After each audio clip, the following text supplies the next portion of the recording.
The story goes like this. ಆ story ಹೇಗಿದೆ ಅಂದರೆ ಹೀಗೆ.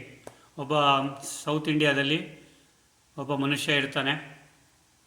ಅವನಿಗೆ ಸ್ಪಿರಿಚುಯಾಲಿಟಿಯಲ್ಲಿ ಭಾಳ ಇಂಟ್ರೆಸ್ಟ್ ಇರುತ್ತೆ. ಮೆಡಿಟೇಷನ್ ಕಲಿಬೇಕು, ಜೀವನದ ಏನು ಉದ್ದೇಶ ಇದೆ ಅದು ತಿಳಿಬೇಕು, ಯಾತಕ್ಕೋಸ್ಕರವಾಗಿ ನಾವಿಲ್ಲಿದ್ದೀವಿ ಅಂತ ತಿಳಿಬೇಕು ಅಂದ್ಕೊಂಡು ಎಲ್ಲ ಕಡೆ ಗುರುಗಳನ್ನು ಹುಡುಕ್ತಾ ಇರ್ತಾನೆ. ನಾರ್ತಿಗೂ ಹೋಗ್ತಾನೆ. ಅಲ್ಲಿ ಹಿಮಾಲಯಗಳಲ್ಲಿ ಒಬ್ಬರು ಗುರೂಜಿ ಸಿಗ್ತಾರೆ. ಒಬ್ಬರು ಒಂದು ಬೆಟ್ಟದ ಮೇಲೆ ಒಂದು ಚಿಕ್ಕ ಆಶ್ರಮ ಇರುತ್ತೆ, ಅಲ್ಲಿ ಇರ್ತಾರೆ ಅವರು. ಅವ್ರ ಹತ್ರ ಹೋಗ್ತಾರೆ. ಅವ್ರು ಹೇಳ್ತಾರೆ, ನೋಡಪ್ಪ, ನಾನು ಯಾರಿಗೂ ಏನು ಹೇಳ್ಕೊಡಲ್ಲ, you can please go, I will not be teaching you anything ಅಂತ ಹೇಳ್ತಾರೆ. ಇಲ್ಲ ಗುರುಗಳೇ, ನೀವೇ ನನಗೆ ಹೇಳ್ಕೊಡ್ಬೇಕು, ನಾನು ನಿಮ್ಮ ಶಿಷ್ಯ ಆಗ್ತೀನಿ, ಹಾಗೆ ಹೀಗೆ ಅಂತ ಅವರ ಸೇವೆ ಮಾಡಲಿಕ್ಕೆ ಶುರು ಮಾಡ್ತಾನೆ. ಸೊ ಅವರು ಇನಿಷಿಯಲಿ ಬೇಡ ಅಂತ ಹೇಳ್ತಾರೆ, ಆಮೇಲೆ ಪರವಾಗಿಲ್ಲ ಸೇವೆಯನ್ನು ಸ್ವೀಕರಿಸ್ತಾರೆ. ಸೊ ಇವನು ಸೇವೆ ಮಾಡ್ತಾನೆ ಒಂದು 6 ತಿಂಗಳು. ಆಮೇಲೆ ಕೇಳ್ತಾನೆ ಒಂದು ದಿವಸ, ಗುರುಗಳೇ ನನಗೆ ಇನಿಷಿಯೇಷನ್ ಕೊಡಿ, ನನಗೆ I want to go head in spirituality ಅಂತ. ಸೊ ಇವನ ಮೇಲೆ ಪಾಪ ಅಂತ ತಿಳ್ಕೊಂಡು ಅವನಿಗೆ ಎದುರು ಕಡೆ ಕೂಡಿಸ್ಕೊಂಡು ಒಂದು ಮಂತ್ರ ಕೊಡ್ತಾರೆ.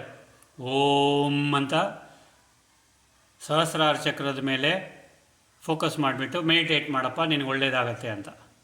ಅವನಿಗೆ ಖುಷಿ ಆಗುತ್ತೆ. ಅದಕ್ಕೋಸ್ಕರನೇ ಬಂದಿಯಾನವನು. ಸರಿ ಅಂತ ಗುರುಗಳಿಗೆ ನಮಸ್ಕಾರ ಮಾಡಿ ಹೊರಡ್ತಾನೆ. ಗುರುಗಳು ಹೇಳ್ತಾರೆ, ಇರಪ್ಪ ಒಂದು ನಿಮಿಷ, ಆದರೆ ನೀನು ಮೆಡಿಟೇಷನ್ ಮಾಡುವಾಗ ಕೋತಿಯನ್ನು ಮಾತ್ರ ನೆನಪು ಮಾಡಬಾರ್ದು. ಡು ನಾಟ್ ರಿಮೆಂಬರ್ ಮಂಗ, ಡು ನಾಟ್ ರಿಮೆಂಬರ್ ಮಂಕಿ ಅಂತಾನೆ.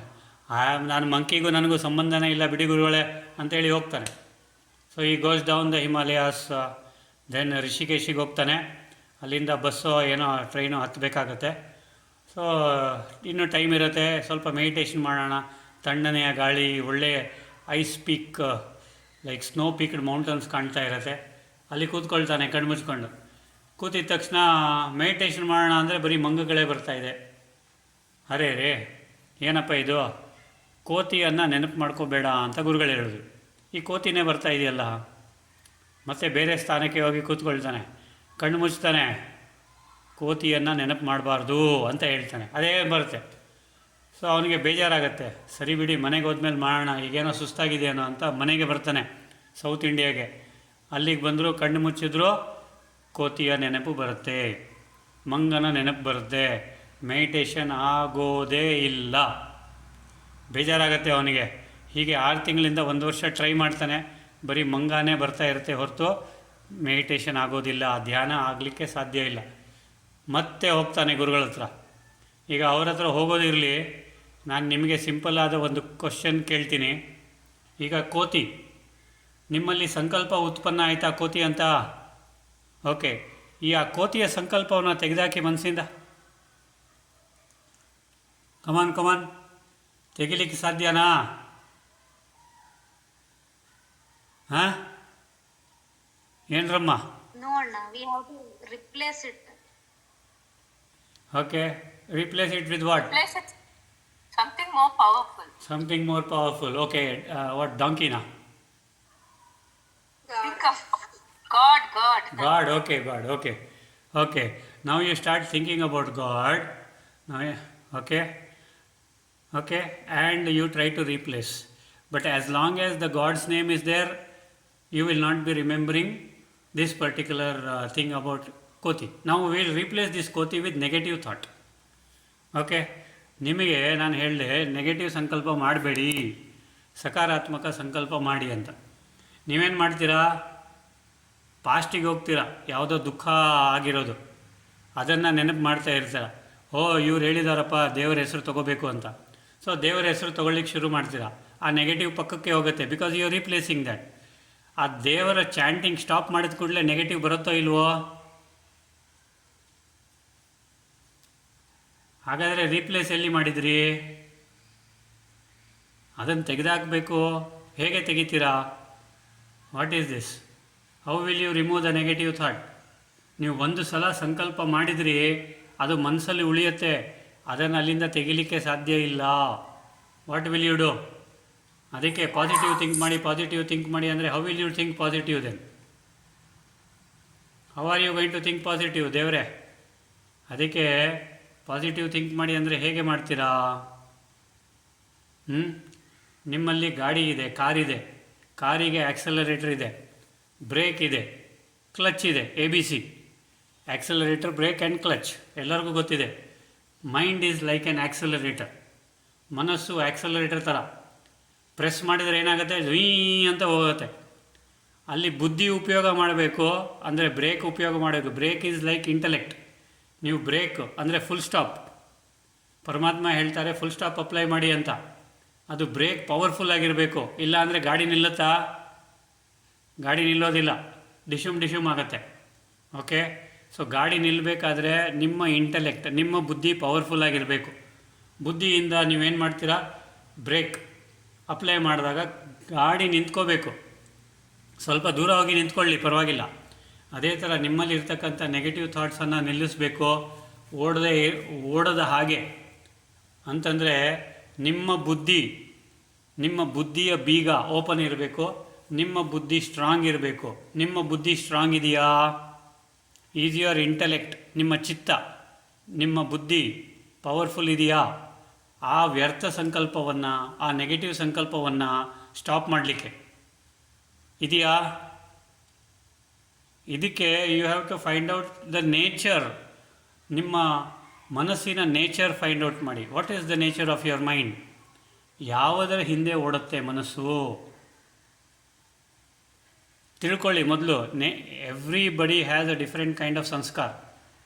ಓಕೆ, ಸೊ ನಿಮ್ಮ ನೇಚರ್ ಅನುಸಾರವಾಗಿ ನಿಮ್ಮ ಮೈಂಡ್ ಬಿಹೇವ್ ಮಾಡುತ್ತೆ. ನಿಮ್ಮ ಒರಿಜಿನಲ್ ನೇಚರ್ ಬಿಟ್ಬಿಡಿ. ಇಲ್ಲಿ ಒರಿಜಿನಲ್ ನೇಚರ್ ಪವಿತ್ರತೆ, ಸುಖ, ಶಾಂತಿ ಅದೆಲ್ಲ ಇದೆ, ಅದು ಪಕ್ಕದಲ್ಲಿಡಿ. ಓಕೆ, ಆದರೆ ವ್ಯರ್ಥ ಸಂಕಲ್ಪ ಕ್ರಿಯೇಟ್ ಮಾಡೋದು, ನೆಗೆಟಿವ್ ಉತ್ಪನ್ನ ಮಾಡೋದು, ಇದು ಇದ್ದಲ್ಲಿ ಮನಸ್ಸಲ್ಲಿ ಅದನ್ನು ತೆಗೆಯಬೇಕು ಅಥವಾ ಅದನ್ನು ಸ್ಟಾಪ್ ಮಾಡಬೇಕಂದ್ರೆ ನಿಮ್ಮ ಬುದ್ಧಿ ಸ್ಟ್ರಾಂಗ್ ಇರಬೇಕು, ಪವರ್ಫುಲ್ ಇರಬೇಕು, ಬ್ರೇಕ್ ಸ್ಟ್ರಾಂಗ್ ಇರಬೇಕು. ಹೇಗೆ ವೆಹಿಕಲ್ಗೆ ಬ್ರೇಕ್ ಸ್ಟ್ರಾಂಗ್ ಇರಬೇಕು, ಹಾಗೆ ನಿಮ್ಮ ಬುದ್ಧಿ ಅತ್ಯಂತ ಪವರ್ಫುಲ್ ಆಗಿರಬೇಕು.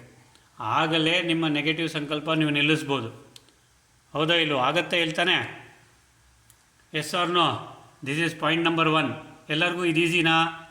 ಓಕೆ, ಇದು ನಿಮಗೆ ಸ್ವಲ್ಪ ಕಷ್ಟ ಅನ್ನಿಸ್ಬೋದು. ನಾನು ಒಂದು ಕ್ವಶನ್ ಕೇಳ್ತೀನಿ. ಗಾಡಿ ಮತ್ತು ಡ್ರೈವರ್ ಬೇರೆ ಬೇರೆನಾ? S or no? ಗಾಡಿ ಬೇರೆ, ಡ್ರೈವರ್ ಬೇರೆ. ಈಗ ಡ್ರೈವರ್ ಇಲ್ಲದೆ ಗಾಡಿ ಓಡುತ್ತಾ? No, sir. Okay, very good. So driver ಬೇಕೇ ಬೇಕು ಗಾಡಿಗೆ. ಸೊ ಹಾಗೆಯೇ ಈ ನಮ್ಮ ಶರೀರ, ನಮ್ಮ ಮನಸ್ಸು ಏನಿದೆ ಅದು ಗಾಡಿ, ವೆಹಿಕಲ್. ಓಕೆ, ನಾನು ದಟ್ ಕಾನ್ಷಿಯಸ್ನೆಸ್, ದಟ್ ಶಕ್ತಿ, ದಟ್ ಸೋಲ್, ದಟ್ ಎನರ್ಜಿ, ನಾನೇ ಡ್ರೈವರ್. ಸೊ ನಾನು ಈ ಗಾಡಿಯನ್ನು ನಿಲ್ಲಿಸ್ಬೇಕಂದ್ರೆ ಏನು ಮಾಡಬೇಕು? ನನ್ನ ಮನಸ್ಸು ಉದ್ವೇಗದಿಂದ ಅಥವಾ ಯಾವುದೋ ಒಂದು ಫಾಸ್ಟಾಗಿ ಹೋಗ್ತಾ ಇದ್ದರೆ ಬುದ್ಧಿಯಿಂದ ಅದಕ್ಕೆ ಬ್ರೇಕ್ ಹಾಕಬೇಕು. ಸೊ ಯಾರು ಹಾಕಬೇಕು? ನಾನು ಹಾಕಬೇಕು. ಯಾವಾಗ? ನಾನು ಈ ವೆಹಿಕಲ್ಗಿಂತ ಬೇರೆ ಅಂತ ಗೊತ್ತಾದಾಗ. ಸೊ ನಾನು ಈ ವೆಹಿಕಲ್ಗಿಂತ ಬೇರೆನಾ ಅಥವಾ ನಾನು ವೆಹಿಕಲ್ಲ?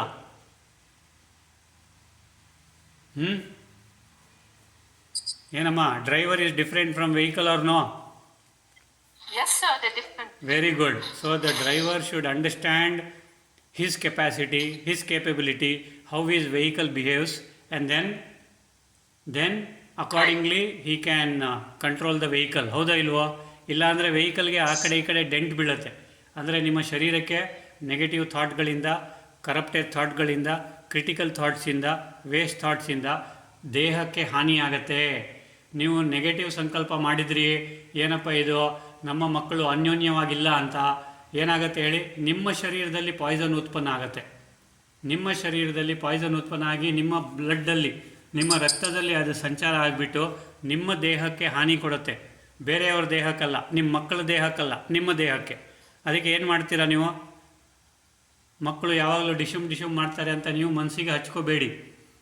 Okay, yes, my husband is not talking to my brother, my husband is not talking to my mother, ಅದೆಲ್ಲ ಮನಸ್ಸಿಗೆ ಹಚ್ಕೋಬೇಡಿ, ಅದು ಹೊರಗಡೆ. Okay, my wife is not behaving well with my mother, ನಮ್ಮ ಮದರ್ ಅಂದರೆ ವೈಫಿನ ಮದರ್ ಇನ್ ಲಾ ಜೊತೆಗೆ wife is not doing well.